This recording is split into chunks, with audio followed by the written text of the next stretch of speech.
So for those who are not familiar with the Stewardship Centre, our mandate is to strengthen ecological stewardship in British Columbia by providing educational, technical, and capacity programs and resources to organizations, governments, the private sector, and the general public, and we always work in collaborative partnership. Green Shores is a keystone program of the Stewardship Centre. Today, we will cover the project objectives to the update for Green Shores guidance material. We'll provide key highlights of specific credits. We'll go over some of the case studies and then how the guide can be applied right across the country on the Pacific coast as well as the Atlantic coast. As noted, we started with Green Shores for Coastal Development in 2010, and the update we're sharing with you was just released in April of 2020. So what is the Green Shores program? It is based on 4 guiding principles. The first is we want to restore we want to restore the physical shoreline processes. We also want to maintain or enhance habitat function and diversity. We want to prevent or reduce pollutants from entering the aquatic environment, and we want to avoid or reduce cumulative impacts. Those 4 guiding principles have been transitioned and related to a number of programs, part of the Green Shores program, in 2 main efforts, which I call the backbone of Green Shores, and those are 2 credit and rating systems. One is Green Shores for Shoreline Development, which we'll talk about today, as well as we have Green Shores for Homes for Residential. But there's other pieces to the puzzle, including a local government working group, training, registration for accredited professionals, and of course, using the 2 credit and ratings guides through project enrollment. So let's talk a little bit about Green Shores for Coastal Development. As I mentioned, it was developed and released in 2010. And basically, it is a credit and ratings guide similar to the way Built Green or LEED is developed and applied. And basically, the intent is to use it as a tool to develop shoreline properties in a shore-friendly way. Green Shores for Coastal Development, as it came out in 2010, was applied to commercial applications, multifamily residential, subdivision, park, or institutional properties.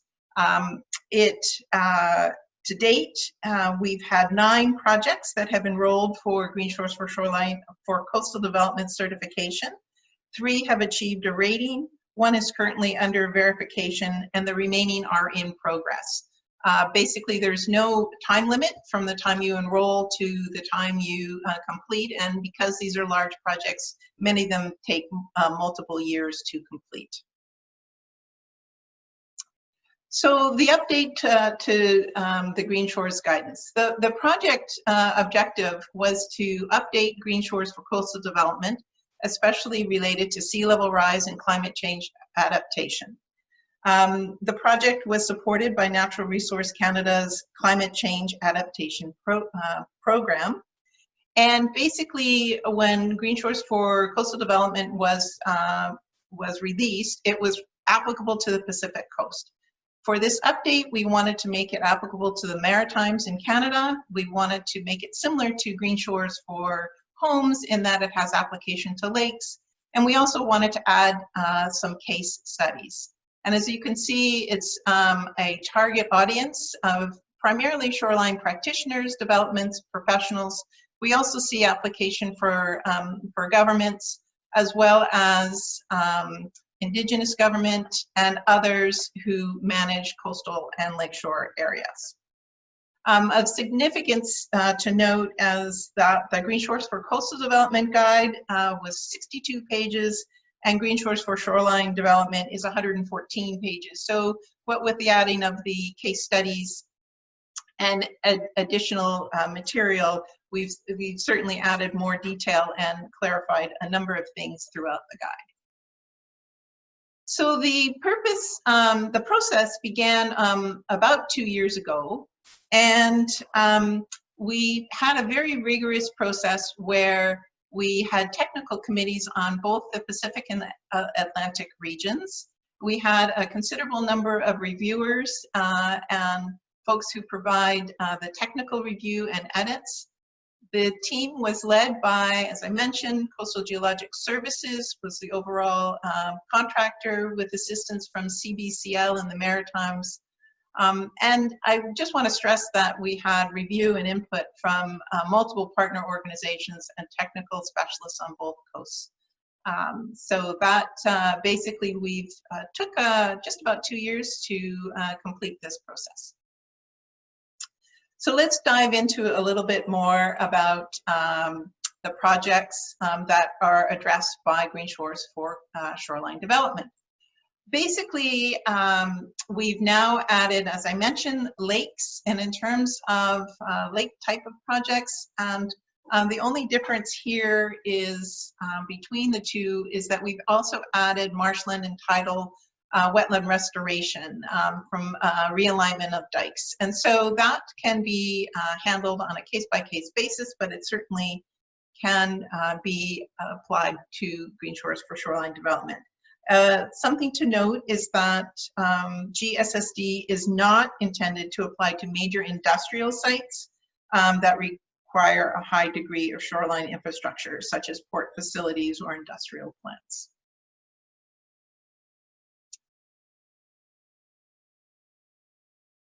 So in terms of a guide overview, overall the format of the guide is the same. We have a series of 5 prerequisites and we have 10 credits. So a note on the credits, we did reorder some of the credits so that they flowed better in terms of the prerequisites. So there's sort of a matching there. We also renamed some of them because just for clarity. And then there are some changes in point values. So in terms of the renaming, for example, rehabilitation of coastal habitats, which was Green Shores for Coastal Development Credit 5, is now restoration enhancement of aquatic habitats, still saying the same at Credit 5. Rehabilitation of coastal sediment processes, GSCD Credit 6, is now restoration enhancement of shoreline sediment and tidal flow processes, GSSD Credit 4.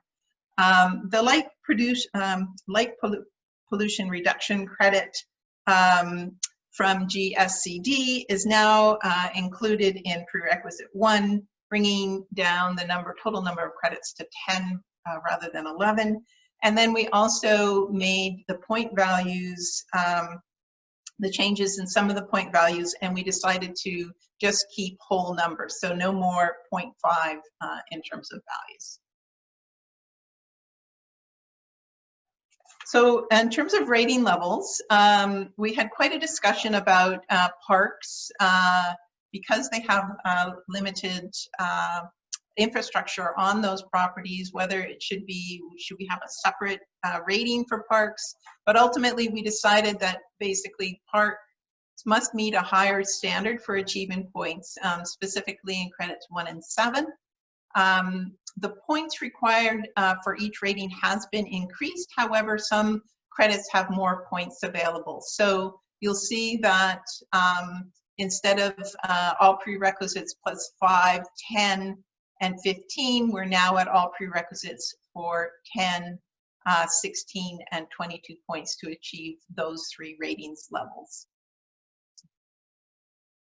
So now I'm going to turn it over to Jim, and he's going to go into some much more specifics about the credits, the prerequisites, and the credits.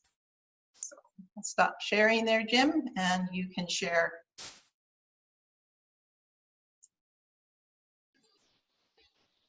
Okay, yes, hello everybody. I'll get the screen up here.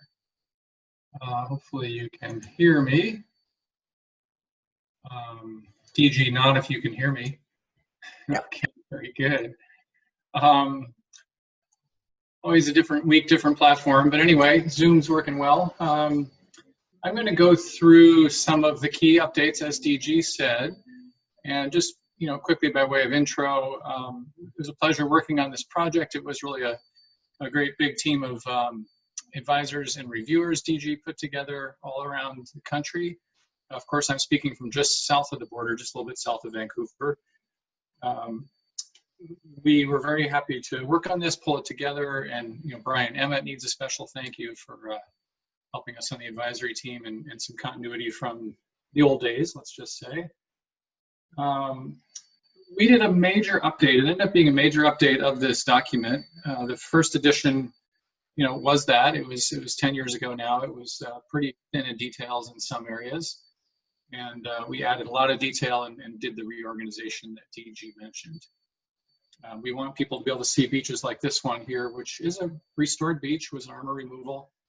We want them to not know what happened. We remember an old day when the site was redeveloped. Well, all of a sudden the shore is indeed greener, and we're trying to encourage and incentivize them to get there.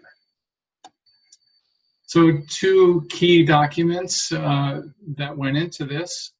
On the right there is the Green Shores for Homes. So that was in the middle here. That was 2015, and that was one that Brian Emmett, Harriet Rugerberg, others on the team. I was on the advisory team. We did a lot of work kind of getting from 2010 to 2015 on this smaller scale home size projects. We brought some of that forward into the new development guides as well. On the left, you see the Marine Shoreline Design Guidelines, which was a pretty major effort, 2012 to 2014 in the Greater Puget Sound region. And we put that together for Washington Department of Fish and Wildlife with extensive peer review and went through a whole lot of how to do beach nourishment, how to do armor removal, how to do different projects with a lot of detail. We had 25 case studies in that. So that was we were able to bring through some concepts from that. Just a few slides on the prerequisites, which were changed less than the credits in this 2020 update. But just to make sure we're all on the same page, this is similar to the LEED rating system. So we first need to get through this group of prerequisites. And then once, if a project manages to be green enough, if I may, then it goes on to the credit scoring to try to get for the bronze, the silver, or the gold level. These do meet current regulations in just about all the provinces. Generally, best management practices are carried through in these. And we're trying to pay attention to the shoreline processes, the coastal processes, the lake shore processes as a key element, and then also the specific habitat areas and access function features and so on. So trying to prohibit significant impacts and undo some of the impacts of the past. The 5 prerequisites are there. I'm not going to read them to you, but the first one I'm going to go over for a slide or two, siting of permanent structures or setbacks. That's pretty crucial at any site. And then we get into some of the basics of preserving processes, riparian zone, and then not making too much of a mess during construction there, number 5. So again, the first one with the prerequisite of setbacks, siting of permanent structures. We actually have 2 options in here, and this is similar to the previous edition, but we've got a lot more detail here. So many of these sites, most sites will probably be option A, which is for eroding sites, for sites with change, without a bedrock cliff, for example, like such as in the right there. And most of them will take this track, and we gave a set way to try to get minimum setbacks met.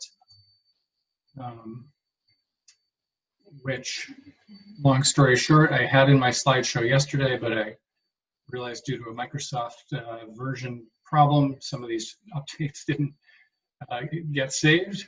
But anyway, there is a table that I was hoping we would see here. There's a table that gives specific shore types, whether it be high bluff, low bluff, accretion beach, or similar, and specific minimum setbacks in number of meters from bluff crest or from the ordinary high water / natural bend. So that's a little bit different. Prerequisites 2 and 3 have to do with shoreline processes in 2 and habitats in 3. Just trying to make sure that these are being paid attention to at a very high level and when the development and the redevelopment is first laid out. So we're looking at not disturbing processes, not blocking sediment transport, for example. And if that's already been done from prior development, then making the problem go away or be reduced to the greatest extent possible. So jumping into the credits, I'm going to feature 4 or 5 of these, but this is the list. DG showed you this, but as she mentioned, we've got a higher number of points possible. We've got more options, more ways to score. So we have more bins and or more better defined bins in the length of shoreline, perhaps, of improvement, area, width of riparian zone, things like that. And then we have multiple ways to get points within many of these credits. So you can see the range goes all the way from 1 to 8 or 2 to 9 for some of these key credits here in the middle. The biggest changes and updates, which I'll feature the most today, were in 4, restoration enhancement of processes, let's just say, and 8, as DG said, the climate change adaptation plan. I'll go through those in the most detail, and I'll hit quickly on particularly the others in the middle. 5, actually 6 and 7 will get a little bit of attention. The credits at the very beginning and the end didn't change as much, but again, we added more meat to the document, more explanations. There's a long glossary. We've got the case studies interspersed in the document, and then we've got extensive references as well. So jumping right to credit 4, shoreline sediment tidal flow processes. We've got 3 ways that this is broken down to, to do the right thing, as we said in our previous webinar. Sediment source bluff restoration, so armor removal, bulkhead removal, or otherwise getting the natural process sediment to get to the beach again, to get to the shoreline. Removing groins or other longshore transport barriers. Well, my graphic didn't show up, sorry. Then the third one is pictured there at the bottom, removal of tidal flow barriers. So that would be, such as pictured here in the Atlantic provinces, a spit that's turned into a road or a causeway, something that is either completely blocked tidal flow or down to a small culvert, for example. A lot of attention on that in the States in the last 10 years. So just the other thing that's new, besides adding those points for the, the tidal flow restoration, some of the details on how it was scored. We've got the shoreline processes case study here. We've got one for marine shores pictured. This is up in Jericho Beach in Vancouver. So this might be pretty hard to read depending on your screen, but this is the full 2-page case study. Just wanted to show the whole thing with this is the format that the group of case studies takes. And we've got, obviously getting you familiar with the site, showing what was done, and then running through these 4 points on the right page, which you'll see in each of the others. Habitat components addressed, how the restoration of the process actually occurred, ecological services provided by the changes that discussed, and then specific notes for the project of interest. I'm not going to run through all those, but this is an old industrial site, fill removal, beach creation. The other case study in this chapter, for a lake example, I've kind of extracted it, made it easier to read. This was a vertical armor structure is actually a vinyl plastic wall. You can see on the lower left and the upper left. Put in a private community marina, extended on the right from arrow to arrow. So the full length of this enhanced and created spit to create the marina.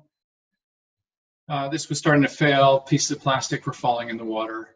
So this is a good example of a restoration project, on a lakeshore that was privately funded. There was no government funding for this at all. It was designed for aesthetics and recreation, primarily for the homeowners, but of course some of them like the idea of environmental benefits as well.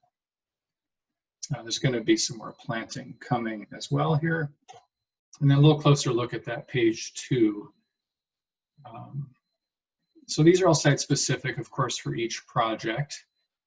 Give some of the details noted, and we're really trying to connect the actions to the ecological benefits as well to help spur some ideas.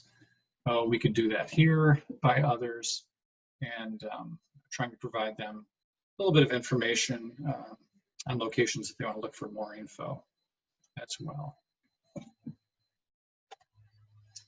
Okay, moving on. I'm just going to go over a few of these middle of the book credits and compare primarily how the points are given. So we've got credit 5, restoration or enhancement of aquatic habitats. Of course, we're in lake shores, as we mentioned.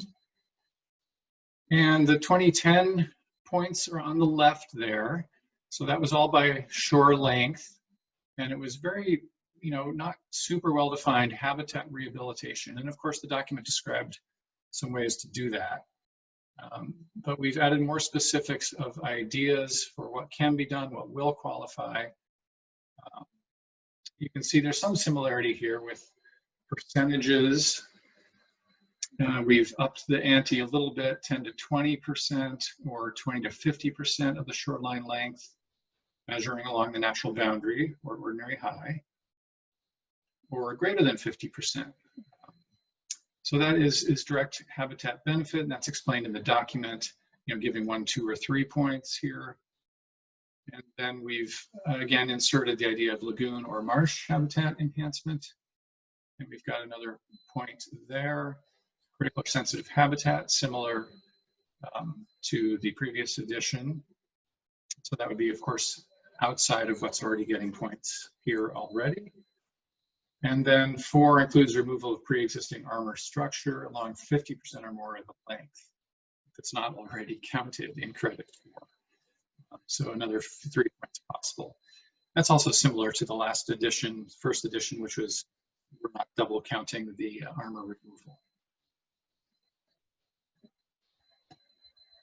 Okay, so credit 6, enhanced riparian zone protection. This one got a little bit of upgrade, and certainly more points and more options.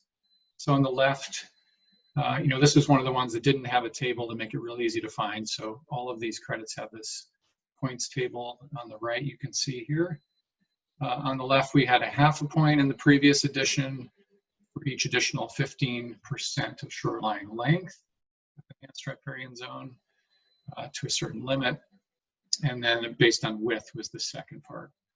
So again, we've kind of built on those ideas, but we've added a little more detail here. So we're starting with 51%, a little bit of 65 with some points for riparian zone, and 2 points for over 2/3 of the site. And then with width, we've got points here again. Going from 10 to 15 meters, so that's greater width than the previous threshold in the previous edition. And then another option to get more points going an additional 10 meters of width. So again, we're trying to continually incentivize action. Restoration of riparian habitat, further down, over 3/4 of the additional riparian area is restored. We get an extra 2 points. Only native vegetation this time. Critical sensitive habitats, you get another point opportunity there. Okay, moving on to credit 7, integrated stormwater.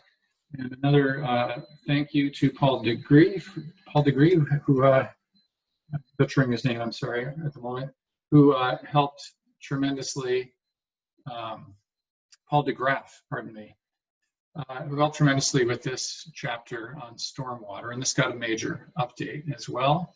It had a lot of meat the first time, but it's got more this time. So the old points were there. We thought this was a little bit harder to define, the percentage of average annual rainfall event to be captured on site. It's, there's a number of assumptions to go into that. So we thought it'd be a little more transparent and easier to address if we had effective impervious area with very low numbers encouraged, percent of the work area.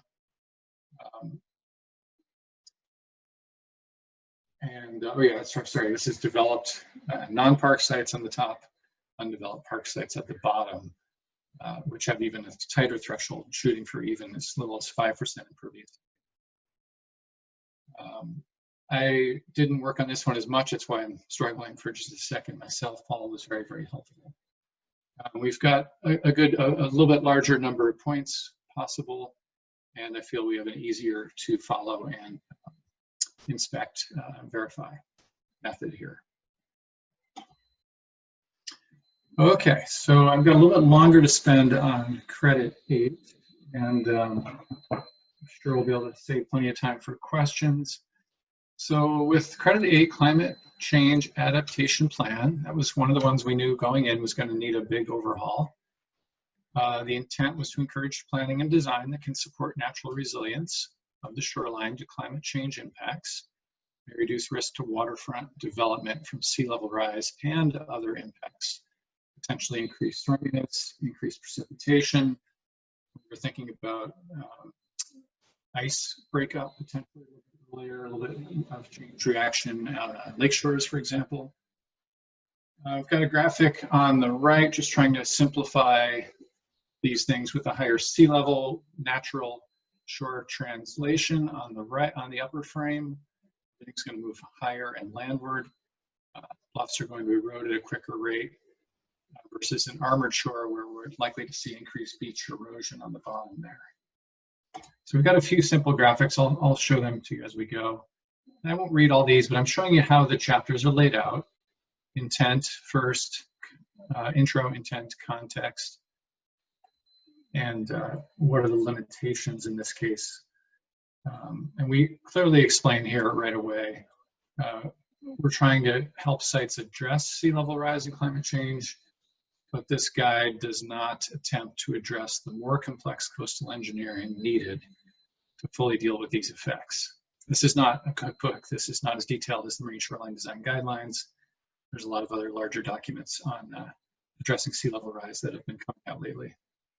We're trying to incentivize the right thing, like we said before. So then the text continues with, these are of course shortened, text is a little longer. Applies to all permanent structures, shore protection works, other development amenities situated within the shore area. So this whole section, this whole chapter is broken down into these different approaches on the right. Completely avoid the problem, move away from the sea level rise, or just don't go there, which gets the highest points. Retreat, pull back, next in order of preference and points. Accommodate, it's kind of work in place, maybe elevate or otherwise try to prolong the use of a site. And finally, protect, but we're not talking about incentivizing armor, we're talking about a soft shore protection, nature-based solution. So that's the way it's all broken down, and that's explained here. We're not giving people designed to this X number of meters of sea level rise, because that's a bit of a moving target. Every 3 or 4 years, we get new numbers we try to work with. So instead, we're saying use best available science. What is the 1 in 100 year water level? What sea level rise do we expect at 2100? And use the life of the project or 2100, whichever is greatest. Then we want to document how we're going to accomplish these 4 approaches listed on the bottom. These are discussed in the strategies and technologies section in this document. And there's a whole long page of references as well. And in fact, all the references were updated throughout the entire documented. We weeded out the ones we felt were inappropriate or didn't work anymore for online. And we added a lot more, including input from various reviewers. So again, avoid first, and then if you can't do that, or if you decide you can't afford that, retreat, accommodate, and finally down to protect. I'm not going to read all this, but I bolded some of the key words for you. Again, just following through the flow. The submittal section would be next. It's a condensed version of that. And most of these call for a letter template by a qualified coastal professional. Report, show your mapping, show your work, show your sea level rise numbers used, citations. Some sites with real wave exposure will need evaluation of wave energy, run up, storm surge, what are the erosion rates, what are the trends, consider precip, consider the lake shore, water levels, and show it all on a site plan. So, just giving you a little bit more of the meat of this here. Similar format to before, we just add a little detail. Points here are pretty simply broken down in these 4 approaches.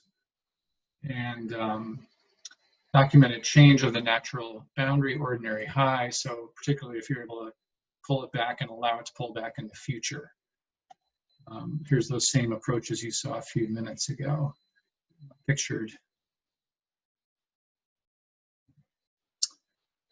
So I think I'm going to show you the case study for the climate change adaptation plan. This is one from Nova Scotia, Kentville, New Minas, and Port Williams area. This one is provided by CBCL. This is the Belcher Street Marsh, sorry. I don't know this site too well, but we've just summarized it briefly. This was mostly a levee or a dike in front of it. It was agriculture at the time before the project. The intent was to reduce the amount of dike infrastructure.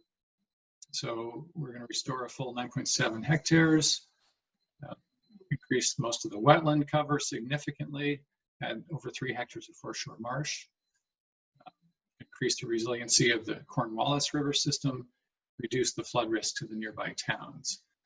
So as summarized there, it's a managed realignment project. We're doing a lot of those down in the Puget Sound these days, and Squally and North Puget Sound and elsewhere.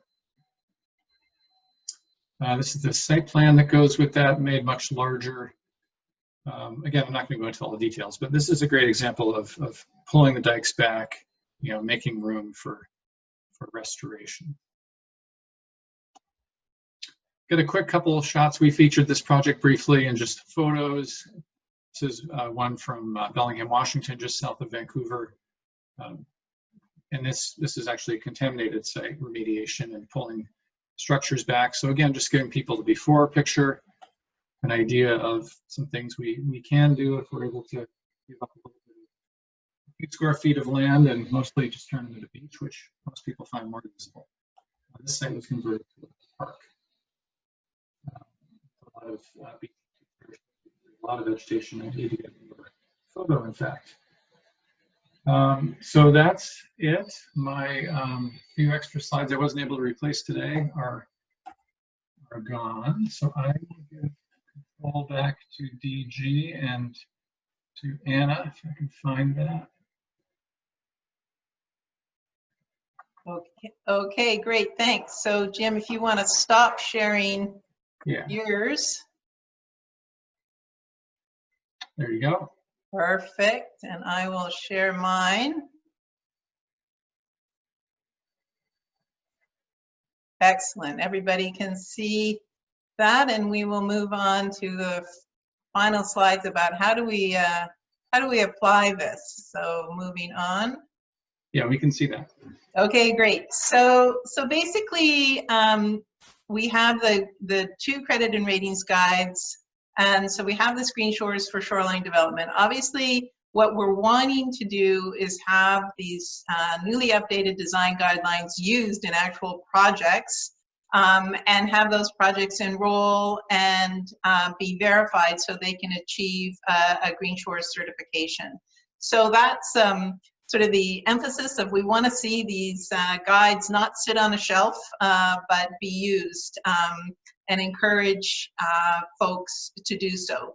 So, but as I mentioned previously, there's other aspects to incentivize getting more projects to use the Green Shores design guidance. And so we have a local government group in British Columbia, and we're exploring ways to expand working groups in other geographic regions. There's going to be a Green Shores local government working group starting in Washington State, and we're also looking to start one in Nova Scotia. Also supporting that is Green Shores training. We have those aspects as well, and I'll touch on the training again in a couple of slides. And then finally, we have a process so that professionals who have taken all the training can be registered, and then we can hook up the project proponents with trained professionals. So those all work together and are sort of parts of the puzzle. And I wanted to mention, because people have been asking about, okay, how does this all work together? So the Stewardship Centre, although we're a British Columbia organization, we do recognize that when Green Shores was initially started and launched in 2010, that it really had the potential to be a national or international program, and indeed we are seeing that. However, we do need to expand the capacity as we go. But so currently, the Stewardship Centre covers all of the project enrollment, project verification process, assigning verifiers and issuing certificates, as well as maintaining this registrar. Well, we will be maintaining the registrar of professionals once we get that up and running. So we have made an agreement that we will be covering both Pacific and Atlantic projects and coordinating that. But the idea is that we are attempting to build capacity and partnerships in other geographic regions. And if you go to our website, you'll see, there's a section there on organizations or other, find a locale. And so right now we have BC and Washington State, and but we have also Nova Scotia, New Brunswick, and PEI all interested in applying Green Shores in their locations. So it's a question of moving forward from the model that we have in British Columbia and adapting it and moving it for expanding its geographic application. So it's a work in progress, but we are definitely committed to making sure that we move forward with this. So I saw in the chat about a question about how do you use the design guidance and what's the value of having a project rated. And so I'll just cover briefly on the process. So as I mentioned earlier, the intent is that the Green Shores for Shoreline Development Guide is used to maximize the number of best practices and incentivize more best practices going at each and every project. So step number one is to make the decision to enroll the project and initiate using the design guidance to influence and tweak the design so you can maximize the most number of credits. So for Green Shores for Shoreline Development, there is an enrollment fee, and stage one is to get in touch, and we right now the fee is $500 to enroll the project, and then we send you the letter template, which is something that is where you can collect basically your documentation as well as a copy of the guide. So the two work together. And then, as I mentioned, stage two You have your project design, and you're looking at the credits, so you can maximize those credits as you go. You construct, collect your documentation, photographs of the site, and then in terms of stage 3, once you've completed the project, basically you submit that the form, that letters template that's been completed. You get an initial feedback from a verifier. We assign a verifier, and you get some initial feedback from the verifier, and then if you meet the standard, then you receive the award. And at present, the award is basically the honor, and I included this, it's the most recently completed project, New Brighton Park, and you can see how the Vancouver Parks Board chair really, they highlighted it in their media release. This is, you know, they're honored to receive the environmental stewardship recognition. And so that is the sort of thing that I think incentivizes, it demonstrates, it's a verifiable demonstration that you've met a high environmental standard. And that's only good news from that perspective. So that's the process. As I mentioned earlier, it can depending on the project timeline, it can take a short while or a long while, but most of these projects seem to take at least a couple of years from project initiation through to verification. So I did want to touch on Green Shores training. We do have, if you're interested, we do have an online introduction to Green Shores, which is offered through BCIT. Due to COVID situation, we are not offering in-person courses at present. So that's the introduction, and the training is sequential. So you must have level 1 as a prerequisite to taking level 2. We are offering a virtual version of level 2 at St. Mary's University in Halifax in the fall sometime. We're still figuring out the logistics of that, but we will be having a in-person course at University of Victoria in February 2021. So fingers crossed we'll be able to do that. I feel pretty good about that. That will actually happen. And then finally, for those of you who've taken level 1 and level 2, you're probably keen to hear about level 3. Right now we are just about to do a pilot of level 3 this summer, and we're planning to offer it online in the fall, probably October.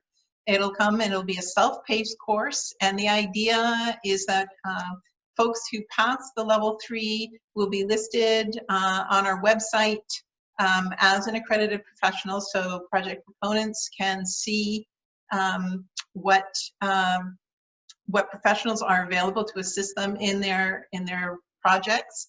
And in the bigger scheme, we hopefully will have that broken down by geographic region. So bit by bit, we'll be working to do that.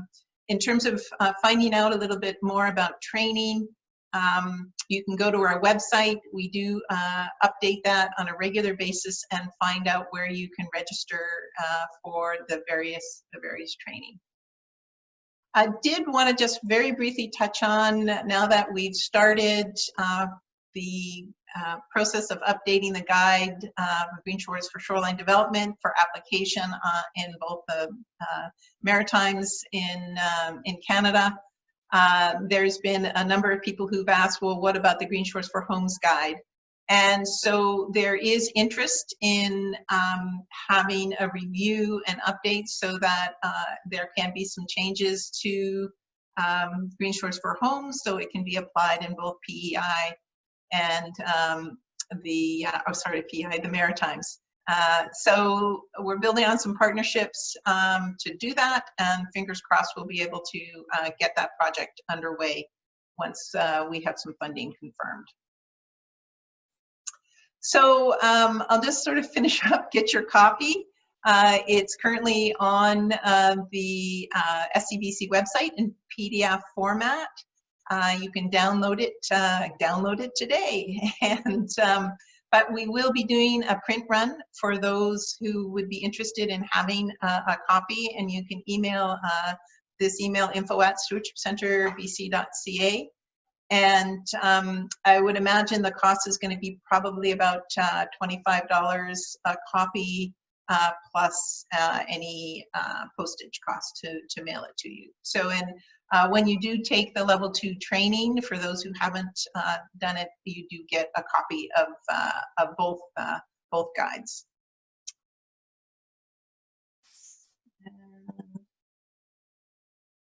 With that, thank you very much. And I think we have some time for some Q&A, and I think we have a number of questions that Anna is going to lead us through.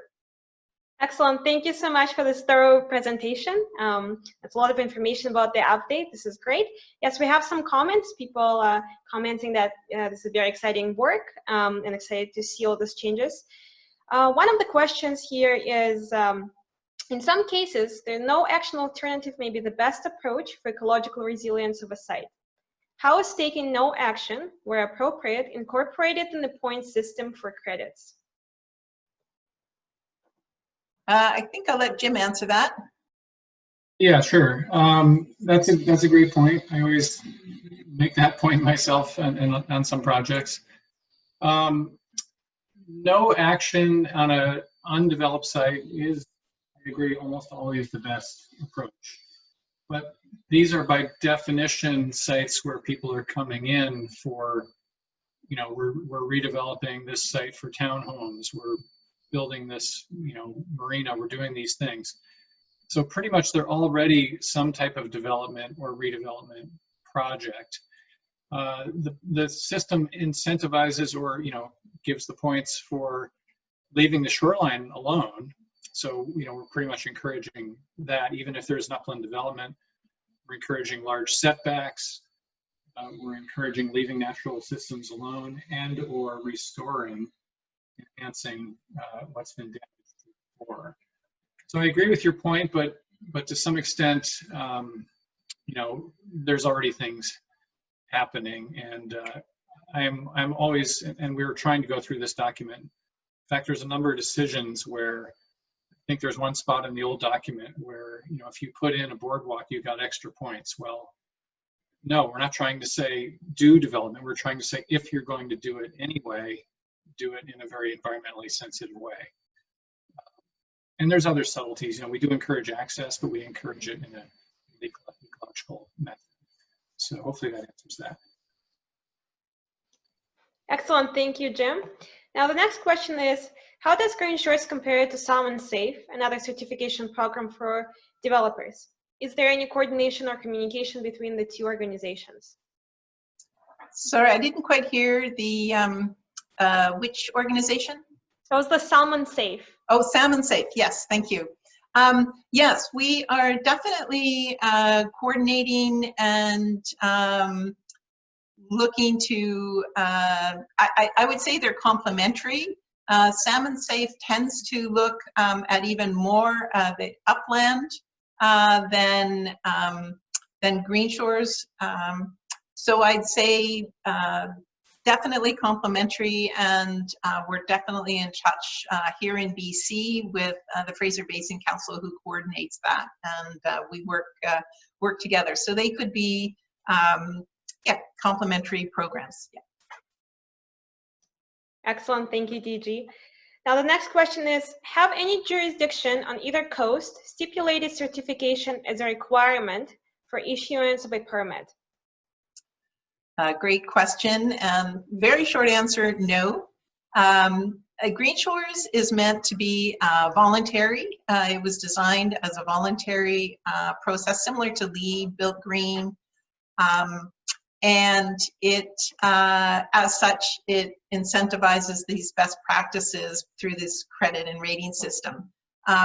That said, one of the things that we have noticed is that a number of jurisdictions have utilized the language in the Green Shores Credit and Ratings Guides when they want to be specific, particularly in policies official community plans, for example, as well as bylaws, they want to be specific about what they want to see. So we have the instance where they refer to green shores and say this in their bylaw, for example, this is what we want to see and refer it, but it's not a requirement yet for permitting. It may be something that could happen in the future, however. Excellent, thank you. Now, DG, you touched a little bit on sort of the benefits of achieving green shore rating level and how it brings honor and highlight in social media for developers, but what is another benefit of achieving a bronze, silver, or gold level to a developer?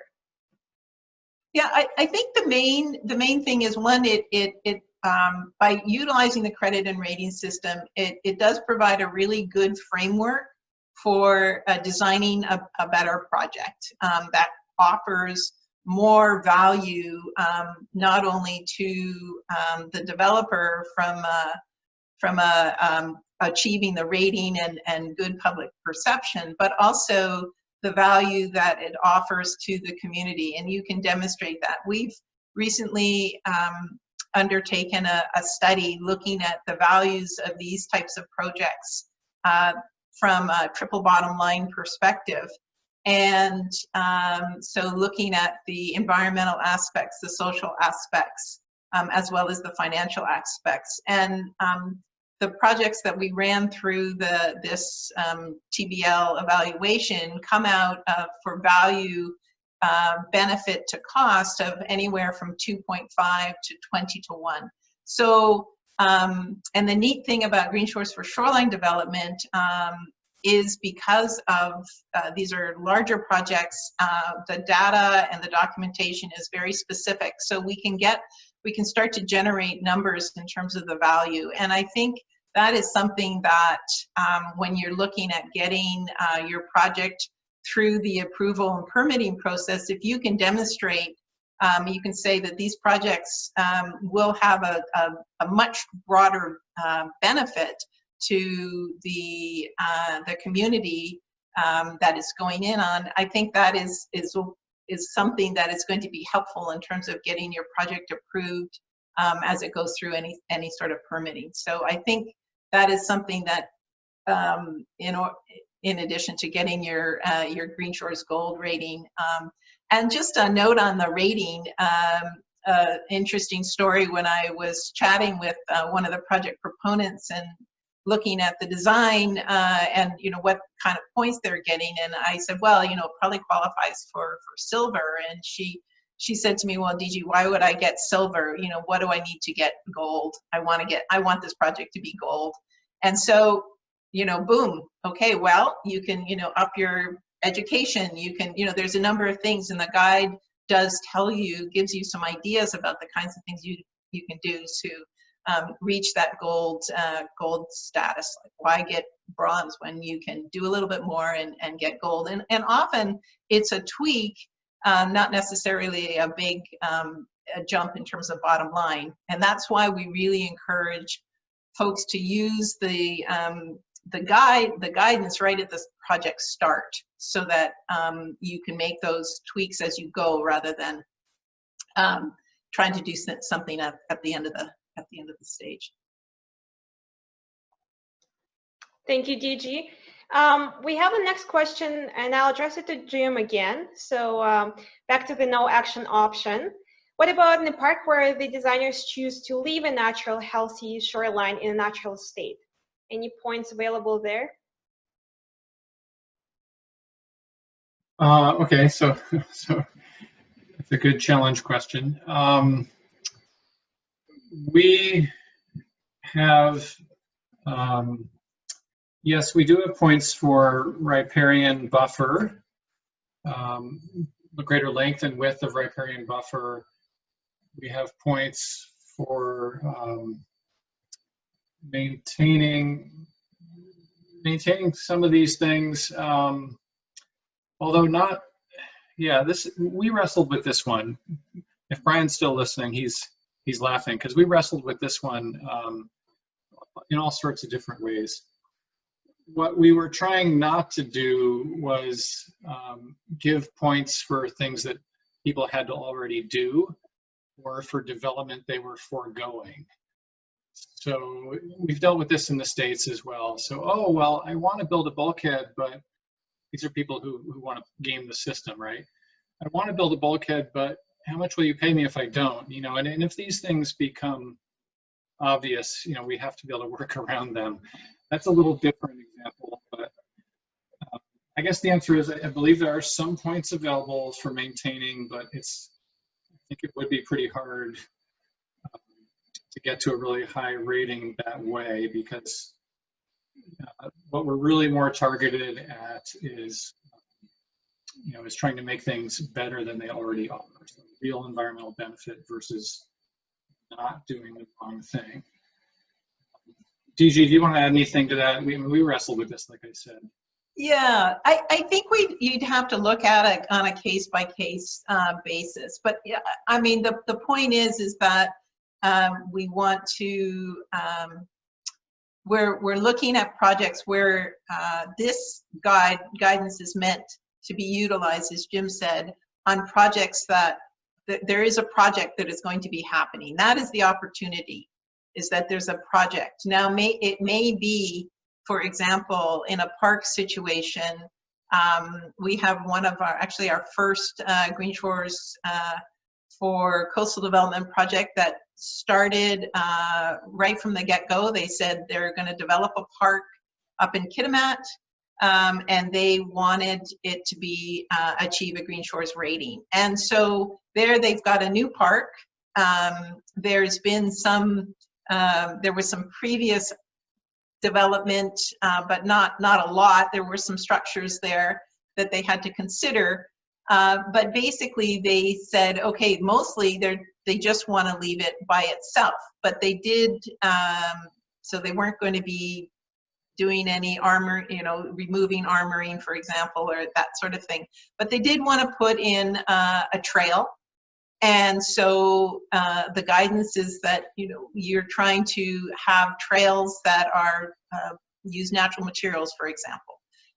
You're not going to want to put in, if you put in a permanent structure, you've got to pay attention to prerequisite 1 in terms of putting in those permanent structures. So depending on what you're doing, but the idea is there is a project. And so the project may be, okay, you're going to be leaving it mostly on its own. And in terms of credit 1, a site design with conservation of the shore zone, you get maximum points for actually saying, you know, this site is going to be left alone as a conservation area, not as a urban park, for example. So you get more points for that versus an urban sort of situation. Excellent. Thank you, DG. I'm mindful of the time, and we have 2 more questions left, and one of them is more site-specific about the project on the First Nations land, and I'd like DG and Jim to address it via email, if that's okay. And we have one last question, which is brief. How cooperative is BC government in allowing enhancement projects on the intertidal habitat? That's for DG, I guess. So how does this, I'm not sure I understand the question. Sorry, how cooperative is the government, the BC government, in allowing enhancement projects on the intertidal habitats? Well, I would say that is something that is, you know, a Green Shores project has to go through the same regulatory approval in terms of the process with Flinrord is any other project. But certainly from I would say there's no official separate way for a Green Shores project to go through the permitting. However, they do look at a Green Shores type project in more beneficial eyes, and we are in discussion with the provincial government to see if we can have some tweaking for the types of projects that Green Shores would qualify for Green Shores rating, go through a different or a different process, more streamlined process. But that is, as most folks know, it's something that takes a while to bring to fruition. So those discussions are ongoing, I guess. Excellent. Well, thank you so much, DG and Jim, for your presentations, and everybody who attended today's webinar. It will be shared on our website as well as our YouTube channel. So stay tuned for that and have a good day. Yeah. Thanks. Okay. Thanks, Anna. Okay. Bye.